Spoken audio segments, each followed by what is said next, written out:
Hello everybody. तो last time मैंने आपको बेसिक कॉन्सेप्ट के विषय में कुछ बताया, ठीक है। अब मैं बात करूंगा मोल कॉन्सेप्ट की। बहुत ध्यान से सुनिएगा आप लोग। मुझे क्या बोला जाएगा? मोल कॉन्सेप्ट मैंने इसको लिख रखा है एक अनमोल कॉन्सेप्ट। वाकई एक अनमोल कॉन्सेप्ट है। हो सकता है अभी ना समझ में आए, लेकिन जब आप इसको पढ़ लेंगे, इसको जब आप अप्लाई करेंगे ना, तब आपको समझ में आएगा इसका कितना इंपॉर्टेंस है फिजिकल केमिस्ट्री, ठीक है ना।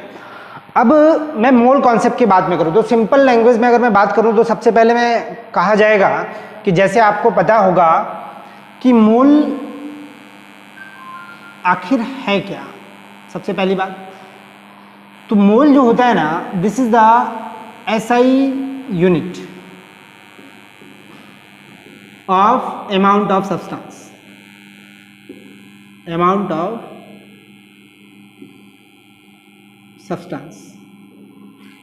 सब्सटेंस का एसआई यूनिट है। क्या प्रोवाइड करता है? क्या प्रोवाइड करता है ये हमें? तो इट प्रोवाइड नंबर प्रोवाइड करता है। वॉल्यूम भी प्रोवाइड करेगा ये हमें, वॉल्यूम भी देगा। बहुत जगह मास भी प्रोवाइड करेगा। मोल्स पता रहेगा तो मास निकालना आसान हो जाता है, ठीक है। तो ये चीजें हैं जो ये मोल हमें क्या करते हैं? प्रोवाइड करता है। फिर मैंने बोला क्या कि मोल जो आया, how it is calculated, how it is calculated, किस तरीके से इसको कैलकुलेट करते हैं। व्हाट इज दिस, है क्या है ना। What is it's need, what is it's need, इसकी जरूरत क्या है भाई। हम तो इसके बिना भी काम कर सकते थे। तो lots of questions are here which is arises in our mind when we go through the topic mole. जब हम मोल के थ्रू जाते हैं तो बहुत सारे क्वेश्चंस हमारे मन में आते हैं, क्योंकि सिंपल वे में तो लोग कह देते हैं, क्लास 9 में भी आपने कह दिया कि एक मोल का मतलब कितना होता है, वोगाड्रो नंबर के बराबर होता है, 6.02 × 10⁻23 होता है। आपका कहने की बातें हैं। वहां पे कई सारे क्वेश्चंस हमारे राइज होते हैं जो मेरे मन में आते हैं, जो मैं पढ़ता था तो मेरे मन में आते थे और मैं बहुत कोशिश करता था इसको जानने की। उसी तरीके से आपको भी कोशिश करनी चाहिए। You will have to raise the question at every point which makes your concept clear. Otherwise doubt होने लगेगा। वो आपको अभी समझ में आएगा, आगे चलेंगे कहीं फंसेगा मैटर तो फिर डाउट आएगा, ठीक है। तो देखिए मोल का मैंने तो बोला SI unit of amount of substance, क्योंकि आपको पता है बेसिक एसआई यूनिट्स कितनी होती हैं? 7 होती हैं। आपने पढ़ा है इसको, फिजिक्स में भी पढ़ा है, अभी इस चैप्टर में पहले भी बताया मैंने आपको। तो बेसिक यूनिट्स आपकी कितनी होती है? 7 होती है। उन्हीं सारी यूनिट्स से मिलके बाकी यूनिट्स आती हैं, that is called the derived unit. सही है। कौन कौन सी हैं ये आप पता करिएगा। आपको नहीं पता होगा तो आप देखिएगा, बुक में आपको मिलेगा कि डिराइव्ड यूनिट क्या है, ठीक है। फिर मैं बात करूं कि मोल के विषय में, तो अगर मैं एक सिंपल लैंग्वेज में बोलता हूं, बहुत ध्यान से समझिएगा आप, कि मान लीजिए 1 डजन, पता है आपको एक दर्जन, एक दर्जन का मतलब होता है 12 थिंग्स। 1 डजन का मतलब क्या होता है? 12 थिंग्स होता है। अब 12 थिंग्स जब होगा तो अगर मैं बात करूं 1 डजन एग की, अंडे की, 1 दर्जन अंडा, इट मीन्स 12 एग। अपने आप समझ बात है, सही है। 1 डजन एप्पल बोलते हैं हम, इसका मतलब 12 एप्पल हो जाएगा। आपको कहने की जरूरत नहीं होती, बस आप कह दीजिए 1 दर्जन मुझे दे दो सेब, तो अपने आप वो भी समझ जाता है, आप भी समझ जाते हैं कि आप 12 मांग रहे हैं और वो 12 दे भी देता है। मतलब ये एक हमारे डेली लाइफ में एक नंबर को रिप्रेजेंट करने के लिए एक हमने क्या माना? 1 डजन माना। जैसे आप गांव में जाइए, चाहे बाजार वगैरह में जाइए, तो पसेरी चलता है, मतलब 5 किलो। तो आप बोलते हैं 1 पसेरी चाहिए, 1 पसेरी आलू दे दो, तो 1 पसेरी मतलब वो 5 किलो आलू आपको दे देता है। तो ये म्यूचुअल अंडरस्टैंडिंग है। वो बताया गया है हमको, वो ज्यूम करके ऐसा बोला गया है कि किसी ने शुरुआत में ऐसा बोला होगा, ठीक है। उसी तरीके से 1 दर्जन हमें ये बताता है। अब यहाँ पे देखो, बहुत छोटी छोटी मगर मोटी बातें हैं यहाँ पे, यही चीजें फंसती हैं आगे चल के हमारे। 1 डजन अगर मैं बनाना मान लूं, केला, तो 12 एप्पल कभी हो सकता है क्या? काउंटिंग तो है, तो 1 डजन बनाना कभी 12 एप्पल नहीं हो सकता। समझ गए? अब यही मेन चीज है, यहीं से मुझे समझ जाना है आपको। तो ये गलत है। 1 डजन का मतलब 12 होता है, 1 डजन का मतलब तो 12 होता है, समझ में आ रहा है मुझे। लेकिन 1 डजन के आगे जो लगा हुआ है उतना वो होता है। 1 डजन बॉटल कहता तो 12 बॉटल हो जाती है। 1 डजन एप्पल कह रहा है तो 12 एप्पल हो जा रहा है। 1 डजन एग कह रहा है तो 12 एग हो जा रहा है। सही है ना? तो जो आगे रिप्रेजेंट कराता है वही यहां पे क्वांटिटी आपको दिखाई जाती है। क्लियर है बात? 1 डजन उसी तरीके से ग्रॉस होता है। कैरेट देखा है आपने, 24 कैरेट होता है ना आपका। उसी तरीके से बहुत सारी चीजें हैं। सिमिलरली हम 1 डजन को भी हम यही 1 मोल को भी हम ऐसे ही बोलेंगे। बहुत सारी चीजें निकल के आएंगे। एक सिंपल वे में अगर मैं बात करूं कि मोल क्या है, तो जैसे 1 दर्जन का मतलब 12 होता है, उसी तरीके से 1 डजन का मतलब 6.022 into 10⁻23 होता है, which is represented by the NA। Avogadro number के हिसाब से हम उसको रिप्रेजेंट करते हैं। क्लियर है बात? अब 1 मोल का मतलब इतना होता है, 1 मोल का इतना होता है, ये हर जगह पढ़ेंगे आप। और ये जो इतना होता है, तो क्या ये फिक्स है? ये भी एक बात मन में आती है, क्या ये फिक्स है? तो मैं बता रहा हूं आपको, फिक्स है नहीं। आप एक बार पता कीजिएगा, लेकिन आप कहीं पढ़ेंगे तो आपको दिखेगा वहां फिक्स है। मैं प्रूफ कराऊंगा आपको, आगे चल के बताऊंगा कि वो फिक्स नहीं है, बदल भी सकता है। बहुत अजीब लग रहा होगा सुनने में, क्योंकि मैंने भी जब जाना था तो मुझे भी बड़ा अजीब लगा था। ठीक है? तो एक अभी फिक्स है हमारा, अभी जहां भी हम पढ़ेंगे, जहां भी लगाएंगे वो फिक्स ही रहेगा। तो always remember that 1 mole means 6.022 10⁻23। It is not a universal constant. ये यूनिवर्सल कांस्टेंट नहीं है, but it is constant. Universal constant मतलब ऑलवेज कांस्टेंट, बट ये ऑलवेज कांस्टेंट नहीं होता है। हाँ, बात अलग है कि हम जहां भी यूज करते हैं केमिस्ट्री में, वहां पे हम इसको कांस्टेंट मान के चलते हैं। इतना का मतलब इतना होता है। सही है इतना? अब जैसे 1 डजन को मैंने इतना समझा, 1 मोल को मैं इतना समझूंगा अब, यानी कि दर्जन और मोल में कोई मेरा अंतर नहीं रहेगा। केमिस्ट्री की लैंग्वेज में हम 1 मोल ले आते हैं और डेली लाइफ में हम 1 डजन की बात करते हैं। क्यों? क्योंकि ये क्या किया गया, देखिए साइंस का मतलब क्या होता है कि जैसे जैसे हम आगे बढ़ते हैं, आप एक चीज महसूस कर रहे होगे कि चीजें बहुत ही सुविधाजनक हो रही हैं हमारी, क्योंकि साइंस का अप्लाइड करके हम क्या करते हैं, चीजों को आसान बनाने की कोशिश करते हैं। आप जितना धीरे धीरे आगे बढ़ जाओ, वही काम यहां कर रहे हैं। अगर आप खुद सोचिए कि अगर 12 डजन था, 1 डजन था तो 12 थिंग्स था। अगर हम केमिस्ट्री में भी डजन का यूज कर दे तब तो बहुत प्रॉब्लम हो जाती। क्यों प्रॉब्लम हो जाती? क्योंकि आप खुद सोचो कि एक छोटे से पॉइंट में कितने सारे पार्टिकल्स होते हैं हमारे, होते हैं।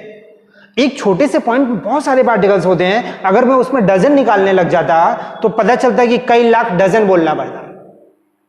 तो आपको बोलना पड़ता 1 अरब dozen of hydrogen is reacting with the 2 अरब dozen of oxygen, then the formation of something अरब ऑफ वाटर। कितना ऑड लग रहा है कहने में, हो रहा है ना ऐसा? इसलिए हमने क्या किया, डजन को ना यूज करके उसी डजन का नाम चेंज कर दिया मोल, और उस मोल को हमने बोल दिया इतना पार्ट। कैसे आया सब बताऊंगा। अभी स्ट्रेट फॉरवर्ड की बात मैं कर रहा हूं। 1 मोल का मतलब इतना होता है। उसी तरीके से अगर मैं बात करूं, 1 मोल अगर ऑक्सीजन है तो 1 मोल का मतलब मेरा, अब मैं इसको डायरेक्ट Na लिख देता हूं, Na। 1 मोल का मतलब Na, और ये ऑक्सीजन है तो आप लिख देंगे ऑक्सीजन एटम, ऑक्सीजन एटम। सही है? फिर मैं बात करूंगा, अगर मान लीजिए 1 मोल आता है, O2 आता है। 1 मोल अगर O2 आता है तो 1 मोल का मतलब तो Na हो जाएगा मेरा, 1 मोल का मतलब तो Na हो जाएगा। O2 का मतलब मेरा हो जाएगा ऑक्सीजन मॉलिक्यूल। अच्छे से देखिएगा, ऑक्सीजन मॉलिक्यूल्स। ठीक है ना? तो 1 मोल O2 आया, तो O2 is the molecule, that's why represent here molecule, where O is the atom, that's why we are representing here atom. अगर आपने इसको लिखा 1 mole O2 equals to Na atom of O2, ये सरासर गलत है। सेम यही वाली बात है। आ रहा है समझ में क्या बोल रहा हूं?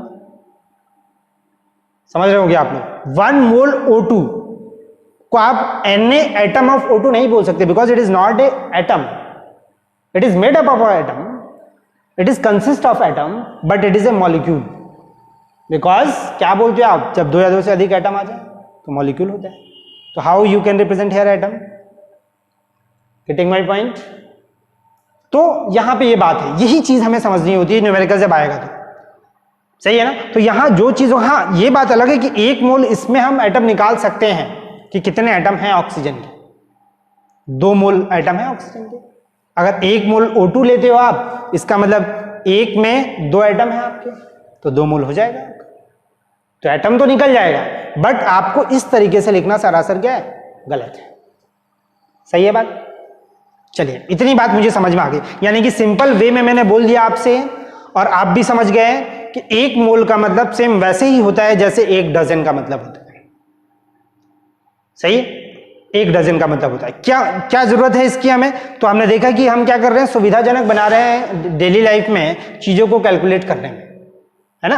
तो ये चीज हमने इसलिए काउंटिंग नंबर्स को रिप्रेजेंट करने के लिए हमने क्या कर लिया, मोल का यूज कर लिया केमिस्ट्री। सही है? एक बात और उटपटी लगी कि क्या 1 मोल का मतलब ये हमेशा फिक्स है? तो मैंने कहा कि जितना हम एप्लीकेशंस करेंगे पूरी केमिस्ट्री में, वहां हर जगह फिक्स है। बट इन एग्जैक्टली अगर मैं बात करूं तो मैं इसको डिराइव करके आपको बता दूंगा कि ये चेंज हो सकता है। अब चेंज कैसे हो सकता है? तो इसको निकालने के लिए हमने कुछ माना है, जो मान रखा है उस मानने वाली चीज को आप बदल दीजिए, अपने आप ही चेंज हो जाएगा। सिंपल सी बात है, करके दिखाऊंगा मैं आपको नेक्स्ट लेक्चर में, ठीक है ना? तो ये बात होगी मेरी। अब देखिए, क्लास 10th लेवल पे एक और कंफ्यूजन हमारे पास होती है। कंफ्यूजन क्या होती है? उस लेवल पे वही बताया जाता है, वही पढ़ाया जाता है आपको, कि अगर सोडियम है 11 और 23 आए, तो लगभग हर बच्चे का कॉन्सेप्ट यही होता है कि सोडियम 11 23 आ गया, इसका मतलब सोडियम का एटॉमिक नंबर 11 आ गया और मास नंबर क्या आ गया? 23। तो मास नंबर को ये कहता है ना कि सोडियम का मास है 23, वो सोचता है कि एक सोडियम का एटम 23 ग्राम का होता है। तो अगर आप सोचिए कि एक सोडियम का एटम 23 ग्राम का हो जाता है, तब तो बहुत गड़बड़ हो जाता है, नहीं हो जाता? तब तो पता चलता है कि अगर सोडियम से कुछ बना हुआ है तो उसको ट्रक में लाद के लाना पड़ता है, क्योंकि भाई अब ये सोडियम का बना है मान लो आप, और ये सोडियम का बना है तो मान लीजिए बहुत सारे इनफाइनाइट, बहुत सारे नंबर है इसमें, अनकाउंटेड नंबर है, आप गिन भी नहीं सकते एटम्स को। तब तो मार्कर को उठाने में बाप रे बाप पूरा पता चलता, कुंभकर्ण को आना पड़ता है, वो भी नहीं उठता। कुंभकर्ण क्या, भीम कुंभकर्ण बोल रहा हूँ मैं। आजकल रामायण का जान ही रहे हैं, असर है हर जगह। तो ये है, तो 23 हो नहीं सकता वो, लेकिन हम जानते हैं कि 23 होता है, तो वो चीज गलत है। गलत है तो फिर क्या होता है एग्जैक्टली एक एटम का? तो एक और बात सोचो यार, कि जब हमने कभी एक एटम को निकाला ही नहीं, एक एटम का भी हम पा ही नहीं पाए, तो how it is possible to have the atomic mass of a single atom? सोचिए आप इस बात को। मैं बता रहा हूं कि क्योंकि आज तक कभी किसी ने, बस हम देख सकते हैं माइक्रोस्कोप, इलेक्ट्रॉन माइक्रोस्कोप लगा के कि एटम किस तरीके का होता है, किस तरह का दिखाई देता है, बाकी सारी चीजें तो हम सोच के ही चलते हैं, है ना? तो जब आपका एक एटम का पॉसिबल नहीं है, कि it is not possible to calculate या it is not possible to extract a single atom from a given substance, then how it is possible to calculate the atomic mass of a single atom? Possible नहीं है। लेकिन possible नहीं है तो कुछ तो technique किया गया जहां से पता चला कि कैसे एक एटम का मास निकल जाएगा। आगे चल के जब हम डिस्कस करेंगे तो हमें समझ में आएगा कि हाँ यार, ऐसे करेंगे तो हम एक एटम का मास निकल जाएगा। इसका मतलब ना पता किए भी हम पता कर लेंगे। एक मतलब एक एटम को ना निकाले भी हम पता कर लेंगे कि उसका मास कितना होता होगा। सही है। तो ये कुछ बातें मैंने बताई कि मोल क्या है। तो मोल एक ऐसा ही यूनिट है अमाउंट ऑफ सब्सटेंस को दिखाने के लिए। क्या प्रोवाइड करता है? तो ये मुझे नंबर प्रोवाइड करता है, वॉल्यूम भी कहीं कहीं प्रोवाइड करता है, मास भी प्रोवाइड करेगा। यहां से मास भी हम पता कर पाएंगे। सही है। फिर मैंने बोला कि मोल हाउ इट इज कैलकुलेटेड, कैसे कैलकुलेट किया जाएगा, तो ये आगे चल के बात करेंगे हम लोग। व्हाट इज इट्स नीड, क्या जरूरत है। तो जरूरत आप समझ गए होंगे, जरूरत है कैलकुलेशंस में, जरूरत है आसान बनाने के लिए, इसी चीज के लिए हम बस इसका यूज करते हैं। अदरवाइज आप खुद ही सोच लीजिए केजी की क्या जरूरत है, किलोग्राम की जरूरत है। आप मुझे किलोग्राम की जरूरत बता दो, मैं मोल का जरूरत बता दूंगा आपको, बात खत्म। सिंपल सी बात है। तो वही बात है आपका, है ना। तो क्या जरूरत है, तो वो मैंने बताया आपको। फिर ये क्या, व्हाट इज दिस, है क्या ये। तो this is a counting number just as the dozen. जिस तरीके से डजन होता है उसी तरीके से हमारा मोल भी एक क्या है, काउंटिंग नंबर है। सही है। फिर एक बात आई कि क्या मोल का ये जो नंबर आया, ये नंबर क्या हमेशा फिक्स रहेगा। तो आप समझ गए होंगे मैं जो बोल रहा हूं, ठीक है ना। लेकिन हमेशा जब हम अप्लाई करेंगे तो हमेशा 1 मोल का मतलब इतना ही मानेंगे। सही है। तो एक और बात मन में है कि क्या जरूरत है इसको पढ़ने की। तो भाई क्या जरूरत है पढ़ने की, तो फिर छोड़ दीजिए, मत पढ़िए। कौन सा आपको हम प्रेशर दे रहे हैं, है ना। देखो कितना आसान है जिंदगी। अगर आप मोल को छोड़ते हो तो फिजिकल केमिस्ट्री छूट जाती है, तो द्वितीय केमिस्ट्री बचता है, ऑर्गेनिक एंड इनऑर्गेनिक पढ़ लीजिए। ठीक है, चलिए खैर। तो ये कुछ बातें हुई मोल क्या है। अब मैं आगे बात करूंगा आपको आगे वाले लेक्चर में कि एग्जैक्टली यहां पे क्या गड़बड़ी हो रही थी और कैसे हम इतना निकालते हैं, कैसे एक एटम का मास निकल पाएगा, और जब वो सारी चीजें निकल जाएंगी तो कैसे मोल निकलेगा मेरा, हाउ इट इज कैलकुलेटेड। और जब मोल निकल जाएगा तब आप देखिएगा कैसे मास निकल जाएगा। और जब मास निकल जाएगा तो हम ये समझने लगेंगे कि अगर हमने 1 कप पानी ले रखा है तो कितना इलेक्ट्रॉन ले रखा है। सोचने में मजा आता है। अभी तो बस नॉर्मली हम सोच लेते हैं, तो लेकिन जब हम ये जान जाएंगे तो हम ये भी बता देंगे कि उस 1 कटोरे पानी में कितना इलेक्ट्रॉन्स है, कितना प्रोटॉन्स है, कितना न्यूट्रॉन्स है, क्योंकि everything is made up of electron, proton and neutron.